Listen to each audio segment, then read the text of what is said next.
The afternoon sun beat down on our backyard as smoke rose from the grill, carrying the rich scent of barbecued ribs across the fence line. It should have been perfect, one of those lazy summer Saturdays where everything feels right with the world. My wife laughed at something our neighbor said, her hand resting casually on the picnic table as she sipped her lemonade. Kids ran through the sprinkler. Music played from the portable speaker. Everything looked normal. But something felt wrong. I'd known Derek for 15 years, since college, when we'd been roommates in that cramped apartment near campus. We'd been through everything together: failed exams, broken hearts, my father's funeral, his mother's remarriage. He'd been my best man. I'd been his. Our friendship was the kind other guys envied, solid as bedrock. Or so I'd thought. The first time I noticed it, I told myself I was imagining things. Derek's eyes had lingered on my wife just a fraction too long as she bent to pick up a dropped napkin. Nothing overt. Nothing I could point to definitively. Just a look that lasted perhaps half a second longer than it should have. I shook it off, flipped the ribs, and tried to rejoin the conversation about the upcoming football season. But then it happened again. And again. My wife, I'll call her Sarah, moved around the yard refilling drinks, checking on the kids, being the perfect hostess she always was at these gatherings. And Derek's gaze followed her. Not constantly. Not obviously. But enough that a cold knot began forming in my stomach. Worse still was how he positioned himself. When Sarah moved to the left side of the yard, Derek found a reason to drift that direction. When she went inside to grab more ice, he suddenly needed to use the bathroom. I watched him watch her, and something ancient and primal stirred in my chest. Part anger, part fear, part disbelief. The worst moment came when Sarah was adjusting the umbrella over the food table. The mechanism had stuck, and she was struggling with it, stretching upward. Derek moved toward her before I could, placing his hand on the pole just above hers, standing close, too close, as he helped release the catch. They were there for maybe 5 seconds, but in those 5 seconds, I saw something in Derek's expression that made my blood run cold. It wasn't just attraction.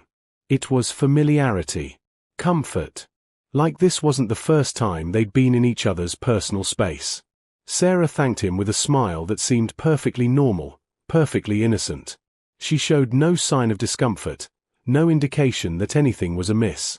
That almost made it worse somehow. Was I losing my mind? Was I seeing things that weren't there, projecting my own insecurities onto an innocent friendship? The party continued. People ate. Kids played.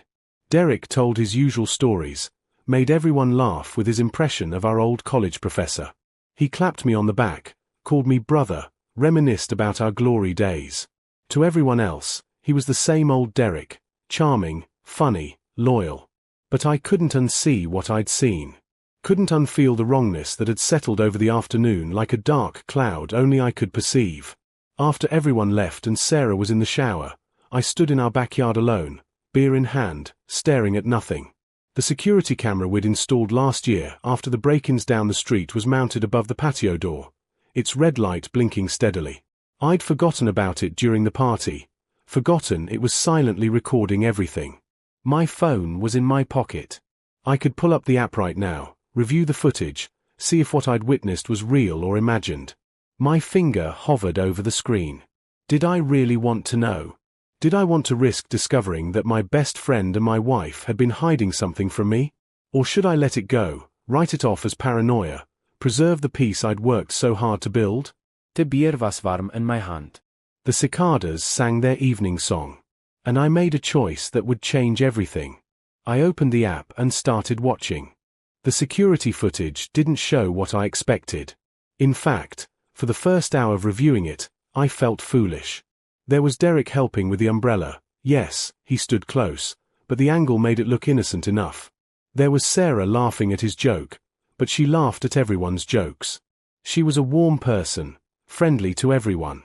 That's who she was. I almost closed the app and went to bed, ready to chalk the whole thing up to my imagination running wild. But something made me keep watching. Maybe it was the way Derek's head turned whenever Sarah moved. Maybe it was how he'd managed to position himself in her vicinity at least a dozen times throughout the afternoon. Maybe it was just a gut feeling that refused to be silenced. So I went deeper. I opened our home security apps archive and started scrolling backward through the weeks. We had the camera set to record motion, which meant hundreds of clips to sort through. Most were boring, me taking out the trash, Sarah watering the plants, the occasional delivery person. But then, 2 weeks ago, I found something that made my stomach drop. Derek's car in our driveway. On a Tuesday afternoon. I'd been at work. Sarah had mentioned nothing about him stopping by. The footage showed him arriving around 2 in the afternoon. Sarah answered the door, seemed surprised but happy to see him. They talked on the porch for maybe 5 minutes, too far from the camera to hear what was said. Then she invited him inside. He left an hour later. I sat on the edge of our bed, phone clutched in my hand, my mind racing through possible explanations. Maybe he'd needed to borrow something. Maybe he'd been in the neighborhood.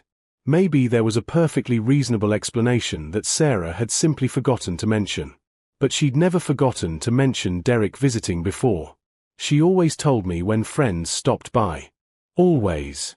I checked further back. 3 weeks ago, another Tuesday afternoon visit, this time lasting 45 minutes. 5 weeks ago, there he was again. Always Tuesday afternoons. Always when I was at work. 6 visits in the past 3 months that I'd known nothing about. My hands were shaking as I opened our phone account online. We had a family plan, and I'd never thought to check her call logs before. Why would I? We trusted each other. 15 years of marriage built on trust and honesty, and 237 calls to Derek's number in the past 6 months. 237. Some were brief, a minute or two. Others lasted 30, 40, even 50 minutes. Many of them occurred during my commute home from work, that 45-minute window when she knew I'd be unavailable. The texts were worse. Hundreds of them. But I couldn't see the content, just the timestamps and frequency. I felt like I was falling, the bedroom spinning around me as reality restructured itself into something unrecognizable. 15 years. We had 2 kids sleeping down the hall. We had a mortgage, vacation photos on the walls, inside jokes and shared dreams, and she'd been calling my best friend hundreds of times without telling me. The shower was still running. I had maybe 5 minutes before Sarah came out. My mind was screaming, but I forced myself to think clearly. I needed more information before I confronted anyone. Jumping to conclusions would be stupid.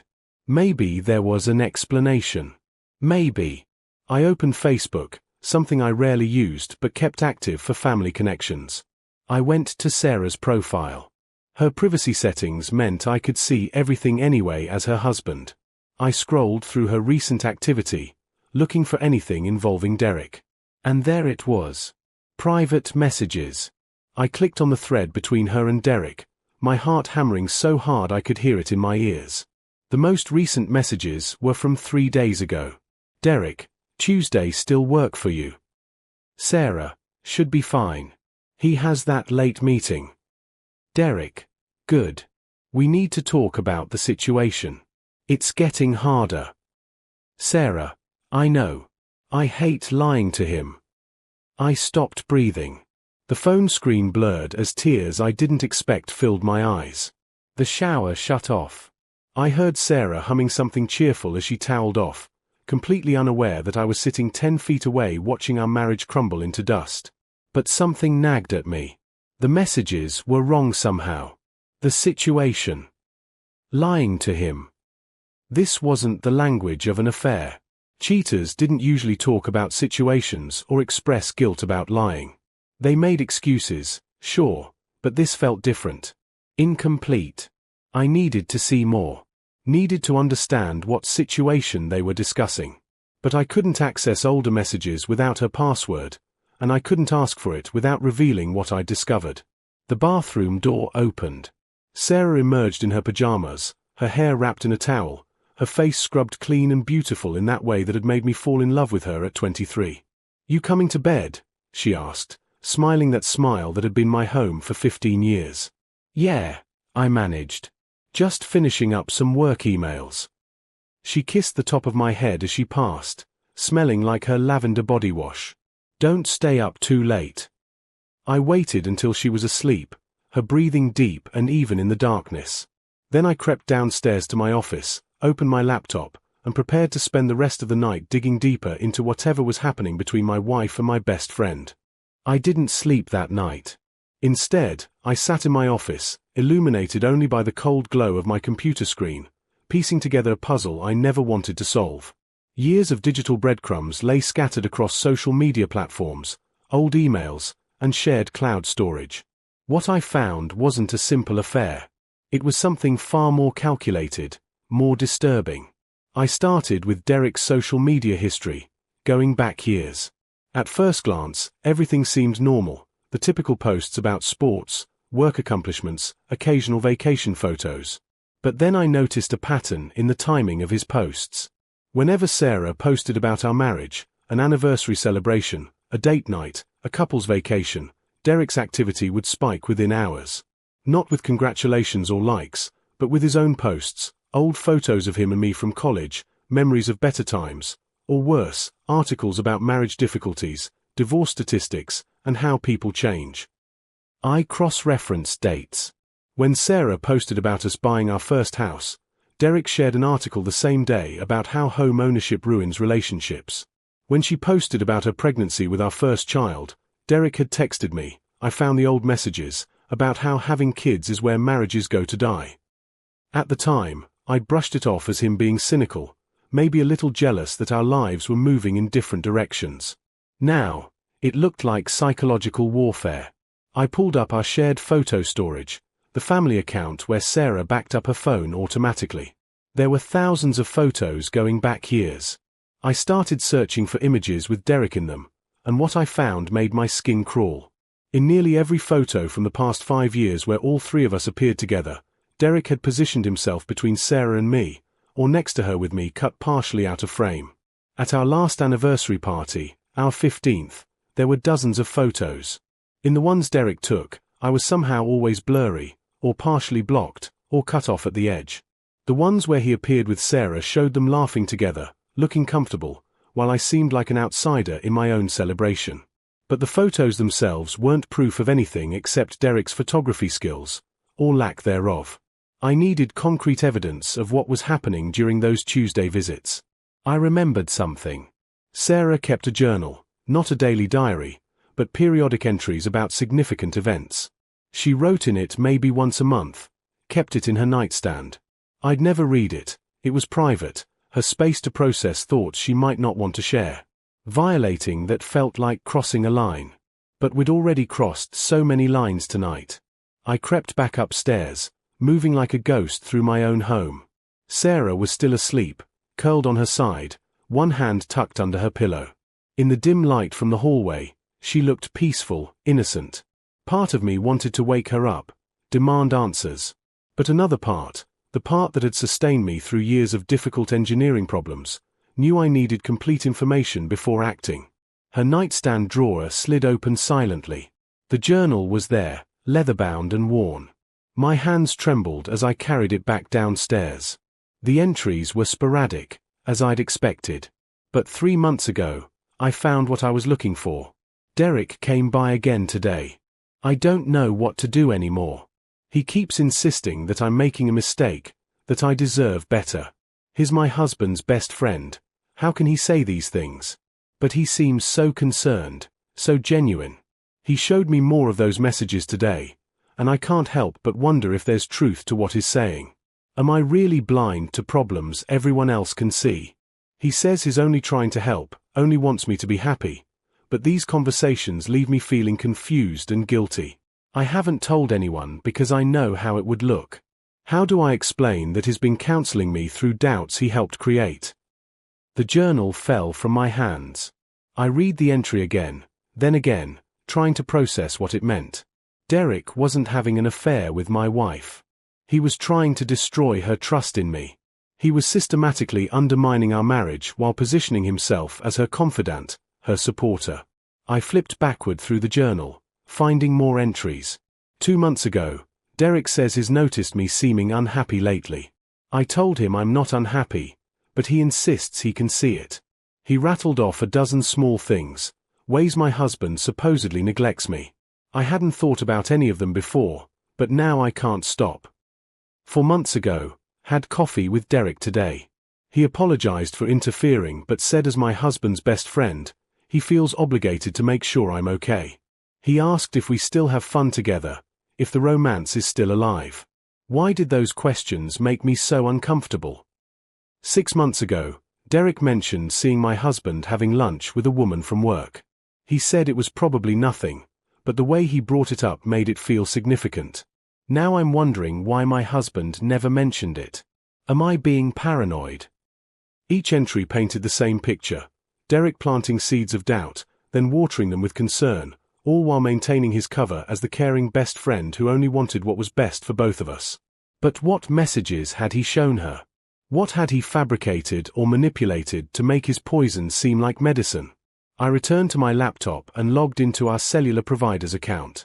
I could see numbers and timestamps, but not content.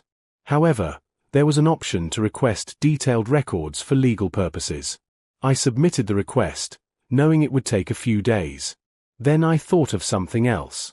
Derek and I shared access to an old cloud storage account from a project we'd worked on together years ago. We'd both forgotten about it, or at least, I had. I logged in, not expecting to find anything. There were recent files. Documents dated within the past 6 months. I opened the first one, and my blood went cold. It was a guide. A literal instruction manual titled The Long Game. And it detailed, step by step, how to separate a married couple without appearing to do anything wrong. The document was 18 pages long, meticulously organized with headers, bullet points, and even a timeline. I couldn't believe what I was reading. This wasn't impulsive behavior or a crime of passion. This was premeditated psychological manipulation, planned with the precision of a military operation. Phase 1, Establish Trust, months 1 to 3, read the first section. Under it, Derek had written, the foundation is already in place, 15 years of friendship. She trusts me by extension of trusting him. Key tactics, be present for her during small crises he's too busy to handle. Remember details about her life that he forgets. Position myself as the friend who truly sees her. Below that were dated notes. He'd helped Sarah when her car broke down. I'd been in a meeting and couldn't leave work. He'd remembered her mother's birthday when I'd forgotten. He'd recommended a book she'd been wanting to read. Small things. Innocent things. Building blocks. Phase 2, Plant Doubt, months 4 to 6. Begin with gentle observations that make her question her perception. Never direct accusations, only concerned questions. Does he always work this late? You seem stressed. Is everything okay at home? Make her defend the relationship, which forces her to identify its weaknesses. Share articles about warning signs in marriages. Be subtle. More dated notes. Screenshots of articles he'd sent her about emotional neglect, about how careers can destroy marriages, about how partners grow apart. And her responses, which he'd saved, that's an interesting perspective. I never thought about it that way. Maybe you're right. My hands clenched into fists. I wanted to put them through my computer screen.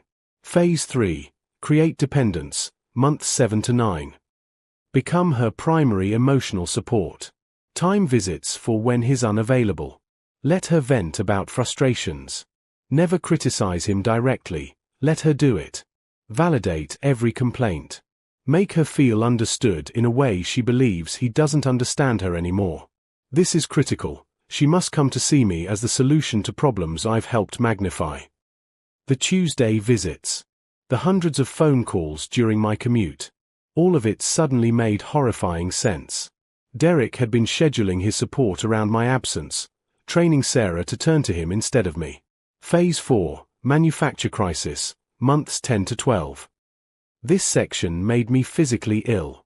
Create evidence of betrayal that doesn't exist. Fabricate screenshots of dating apps, suspicious messages, anything that makes her question his faithfulness. When she confronts him, he'll deny it, which I've already framed as exactly what a cheater would say. Her doubt in him will grow. Her trust in me, the friend who warned her, will deepen. Attached to this section were image files. I opened them with shaking hands. They were forgeries. Screenshots of text conversations that had never happened, doctored to look like they'd come from my phone. Messages to women I'd never contacted, making plans I'd never made. They were good, disturbingly good. The fonts were right, the formatting perfect. If Sarah had seen these without technical knowledge to verify them, she'd have believed I was cheating. According to his notes, he'd shown her some of these 2 months ago. That explained the journal entry about messages that left her confused. She'd seen what she thought was proof of my infidelity, but part of her couldn't believe it. The cognitive dissonance must have been torture. Phase 5. The rescue, month 13+. When the marriage is sufficiently damaged, position myself as her path forward. Not immediately romantic, that would be suspicious. First, as the supportive friend who helps her through the divorce. Then, gradually, as something more. The key is patience. Let her think it was her idea. By the time we're together, he'll be so discredited that no one will believe his accusations against me. The timeline showed we were currently in month 11. According to Derek's plan, he was 2 months away from manufacturing whatever final crisis would push Sarah to leave me. But there was more. Another document labeled contingencies. I opened it.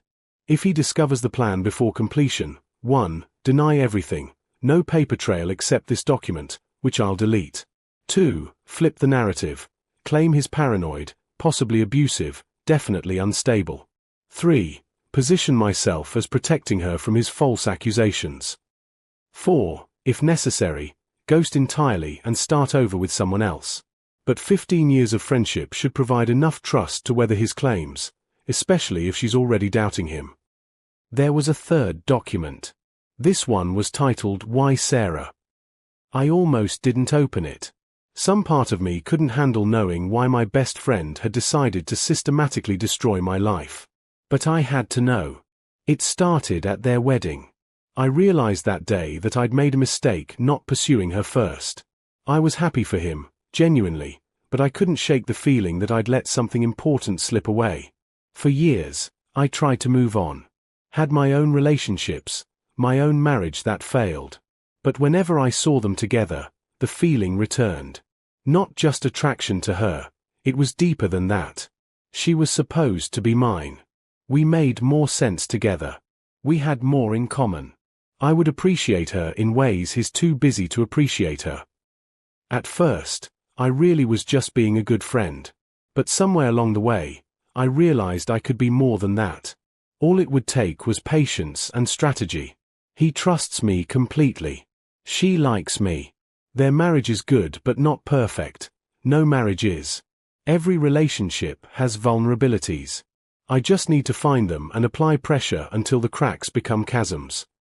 Some might call this wrong. I call it taking what should have been mine from the beginning.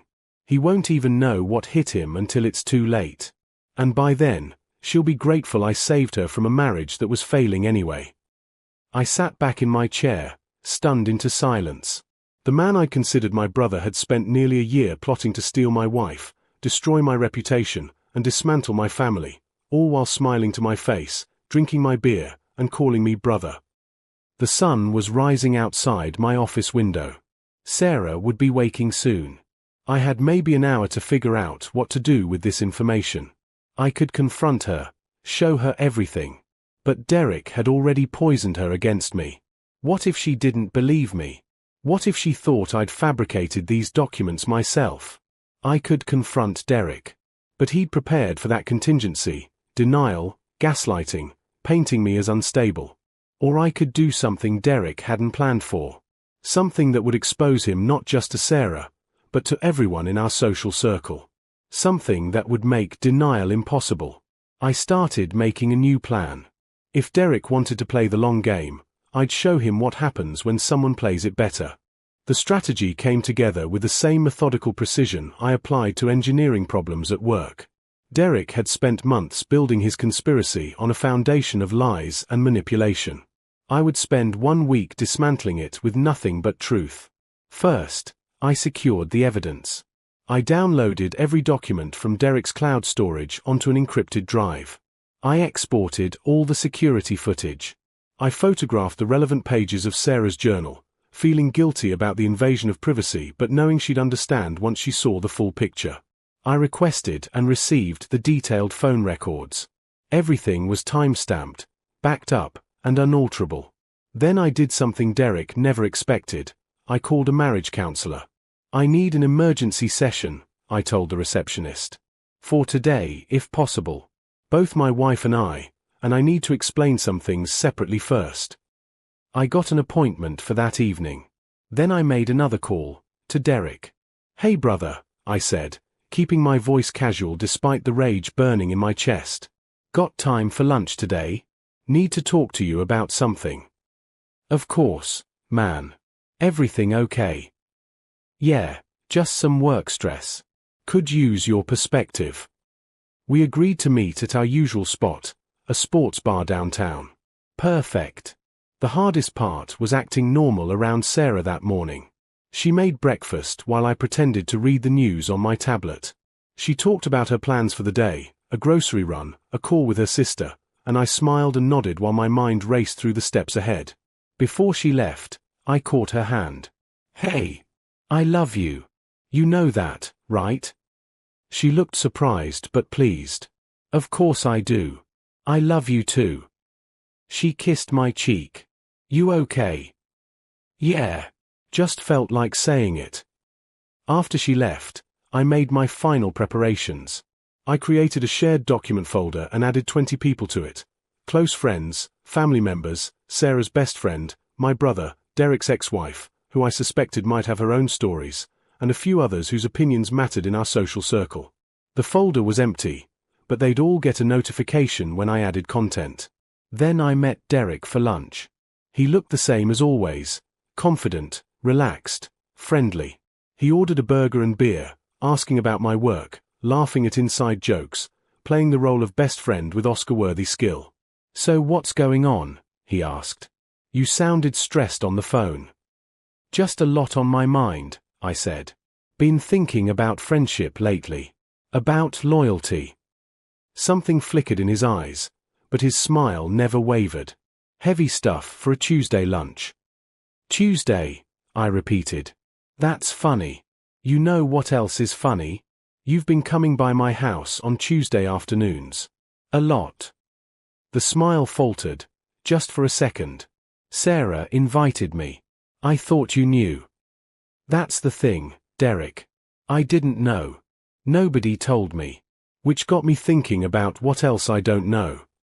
He leaned back, trying to look relaxed, but I saw tension in his shoulders. "Look, man, if this is about me spending time with Sarah, it's completely innocent. We're friends. I thought you'd be happy that I look out for her when you're at work." "Right.